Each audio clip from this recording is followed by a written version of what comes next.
Selamat siang. Di sini saya akan mempresentasikan hasil diskusi saya yang berjudul Modal dan Strategi Komunikasi. Sebelumnya itu saya akan memperkenalkan diri dulu. Perkenalkan, nama lengkap saya Martinus Nono, NPM 014, kelas 4A Agribisnis. Pengertian strategi komunikasi. Strategi komunikasi adalah perencanaan dalam menyampaikan pesan melalui kombinasi berbagai unsur komunikasi seperti frekuensi, formalitas, isi dan seluruh komunikasi sehingga pesan yang disampaikan mudah diterima dan dipahami serta bisa mengubah sikap atau perilaku sesuai dengan tujuan komunikasi. Tujuan komunikasi yang baik diantaranya yaitu memberikan informasi, yang kedua menolong orang lain, yang ketiga menyelesaikan masalah dan buat keputusan, yang keempat mengevaluasi perilaku secara efektif. Syarat-syarat yang diperlukan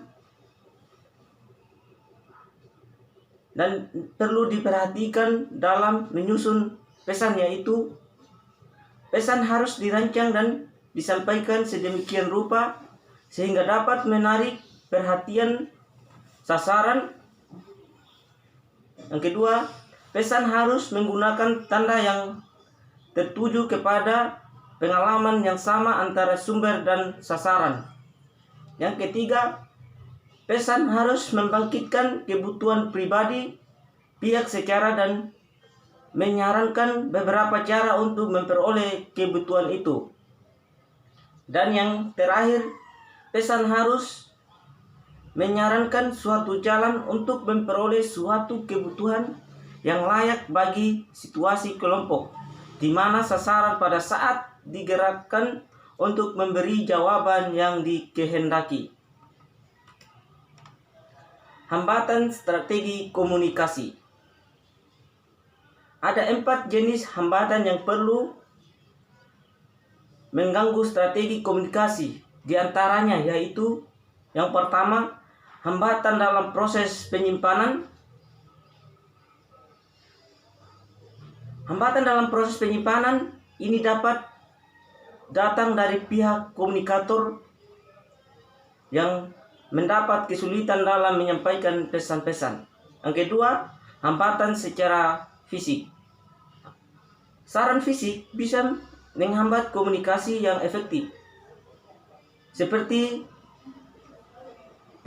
pendengaran kurang tajam dan suatu ruang pendengaran kurang tajam, dan gangguan pada sistem pengeras suara yang sering terjadi dalam suatu ruang kuliah, seminar, pertemuan, dan lain-lain. Yang ketiga, hambatan semantik.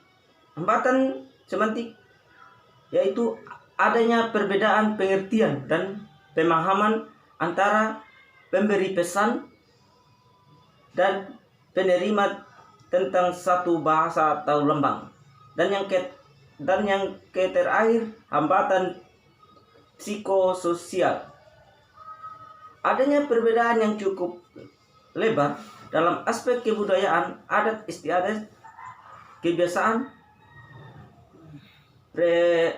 persepsi, dan nilai yang dianut sehingga kecenderungan, kebutuhan, serta harapan-harapan dari kedua belah pihak yang berkomunikasi juga berbeda. Teknik strategi komunikasi.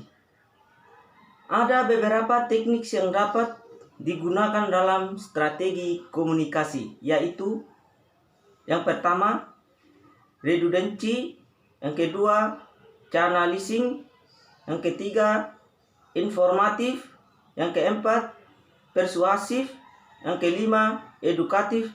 Dan yang terakhir, koersif. Faktor-faktor pendukung strategi komunikasi. Yang pertama, mengenali sasaran komunikasi.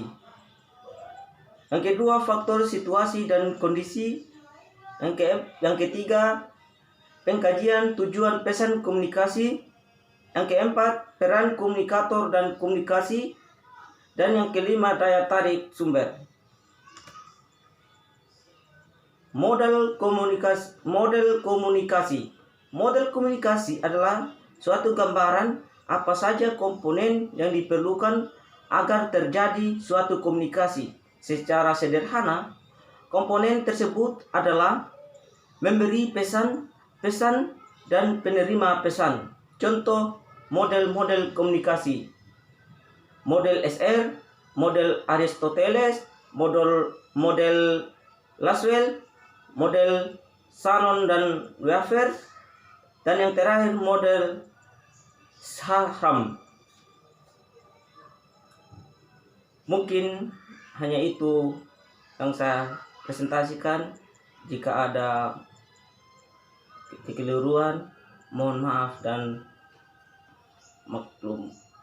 Terima kasih.